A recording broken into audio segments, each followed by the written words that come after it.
വായ്ക്കുള്ളിലേക്ക് വളരുന്ന ചില മുഴകൾ, അത് പലപ്പോഴും നമ്മൾ കാണാറുണ്ട്. സോഫ്റ്റ് അല്ലാത്ത വളരെ ഹാർഡായിട്ടുള്ള മുഴകൾ കാണാറുണ്ട്. സോഫ്റ്റായിട്ടുള്ള മുഴകൾ പലപ്പോഴും ഇൻഫെക്ഷൻ്റെ ഭാഗമാണ്.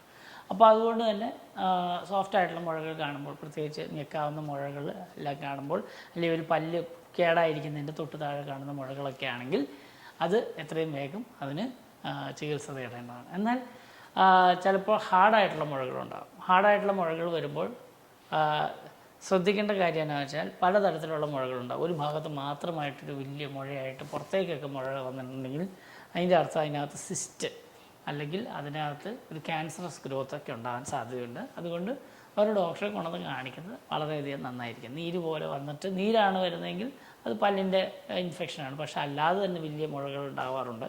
ഡെൻറ്റിജറസ് സിസ്റ്റ്, ഓഡോണ്ടോജനസ് സിസ്റ്റ്, അല്ലെങ്കിൽ പല്ലുകളകത്ത് കിടന്നിട്ടുള്ള വലിയ മുഴകൾ, ഇതൊക്കെ ഉണ്ടാകാറുണ്ട്. അപ്പോൾ അങ്ങനെയുള്ള മുഴകൾ വരുമ്പോൾ എത്രയും വേഗം ഡോക്ടറെ കാണണം. അത് ക്യാൻസറോ അല്ലെങ്കിൽ ഇൻഫെക്ഷൻ്റെ തന്നെ വലിയ സിസ്റ്റുകളോ അല്ലെങ്കിൽ ഡെൻറ്റിജറസ് സിസ്റ്റ് പോലെ അല്ലെങ്കിൽ ഓഡോണ്ടോജനിക് സിസ്റ്റ് പോലെ പല തരത്തിലുള്ള സിസ്റ്റുകളുണ്ടായിട്ട് പല്ലിൻ്റെ ഒരു എല്ലിൻ്റെ ചില ഭാഗങ്ങളെല്ലാം ദ്രവിച്ചു പോകാനുള്ള സാധ്യത ഇതെല്ലാം ഉണ്ടാകുന്നതുകൊണ്ട് മുഴകൾ കാണുമ്പോൾ ഡോക്ടറെ കാണിക്കുന്നതാണ്. എന്നാൽ വേറൊരു തരത്തിലുള്ള മുഴകളുണ്ട്. വായ്ക്കകത്ത് രണ്ട് വശത്തും ഒരുപോലെ തന്നെ വലുതായി വരുന്ന ചില മുഴകളുണ്ട്. അതിൻ്റെ പേര് ടോറായി എന്നാണ്. ഇത് ഹാനികരമാണോ എന്നോർത്ത്, ക്യാൻസർ ആണോ എന്നൊക്കെ ഓർത്ത് പലരും വരാറുണ്ട്. പക്ഷേ എന്നാൽ ടോറായി ഒരിക്കലും. ടോറായി എന്ന് പറയുന്നത് വായ്ക്കകത്ത്, പ്രത്യേകിച്ച് നാക്കിൻ്റെ ഭാഗത്ത്, നാക്കിൻ്റെ അങ്ങോട്ട് എല്ല് വളർന്നു വരുന്ന ചില പ്രശ്നങ്ങളാണ്. ഇത് ചില ആളുകൾക്ക് വർഷങ്ങളായിട്ട് അവിടെ ഉണ്ട്. ഇത് എന്തെങ്കിലും കുഴപ്പമാണോ എന്ന് ചോദിച്ചു കഴിഞ്ഞാൽ പല്ലുകൾ പോയിട്ട് പല്ലുകൾ വെക്കേണ്ടി വരുന്ന സമയത്ത്, ഇംപ്ലാൻ്റ് അല്ലാതെ വെക്കുന്ന സമയത്ത് പലപ്പോഴും ഇപ്പോൾ ഡേഞ്ചറായിട്ട് വെക്കണമെങ്കിലൊക്കെ ആ ടോറയൊക്കെ നമ്മൾ ചെറുതാക്കാറുണ്ട്. അല്ലെങ്കിൽ ഇത് ഒരു ഹാനികരമായ പ്രശ്നമല്ല. അപ്പോൾ പലതരത്തിലുള്ള മുഴകളുണ്ട്.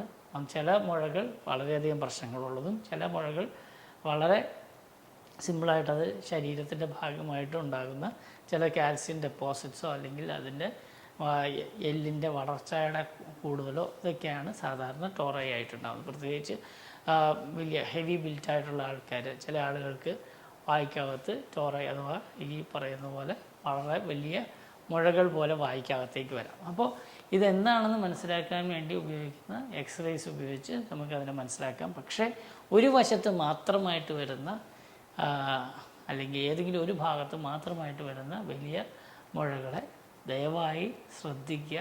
അത് എത്രയും വേഗം ഒരു ഡോക്ടറിനെ കാണിച്ച് അത് എന്താണെന്ന് മനസ്സിലാക്കി അതിനുള്ള ചികിത്സ തേടുക ആവശ്യമാണ്. അല്ലെങ്കിൽ നിങ്ങളുടെ പ്രത്യേകിച്ച് ഈ സിസ്റ്റ് പോലുള്ള കാര്യങ്ങൾ, പലതരത്തിലുള്ള സിസ്റ്റുകളുണ്ട്. ഇൻഫെക്ഷൻ സിസ്റ്റ് ഉണ്ട്, ഇൻഫെക്ഷൻ അല്ലാത്ത സിസ്റ്റ് ഉണ്ട്. രണ്ടും നമ്മുടെ എല്ലിൻ്റെ ബലം കുറച്ച് കളയുന്നതും ചിലതെല്ലാം വന്നു കഴിഞ്ഞാൽ പെട്ടെന്ന് തന്നെ അത് എല്ലിനെ ഒടിച്ചു കളയുന്നതും അതുപോലെ തന്നെ റീകൺസ്ട്രക്ഷൻ, വളരെയധികം ചിലവേറിയ റീകൺസ്ട്രക്ഷൻ എല്ലാം ചെയ്യേണ്ട ആവശ്യം വരുന്നതാണ്. അതുകൊണ്ട് ഇതെന്താണെന്ന് കൃത്യമായിട്ടൊരു എക്സ്റേ എടുത്ത് മനസ്സിലാക്കുന്നത് വളരെയധികം നല്ലത്. വായ്ക്കകത്ത് വരുന്ന മുഴകൾ മറ്റ് ഭാഗത്തേക്കെല്ലാം പടരുകയും അതുപോലെ തന്നെ ക്യാൻസർ പോലുള്ള മുഴകളും വായ്ക്കകത്ത് വരാറുണ്ട്.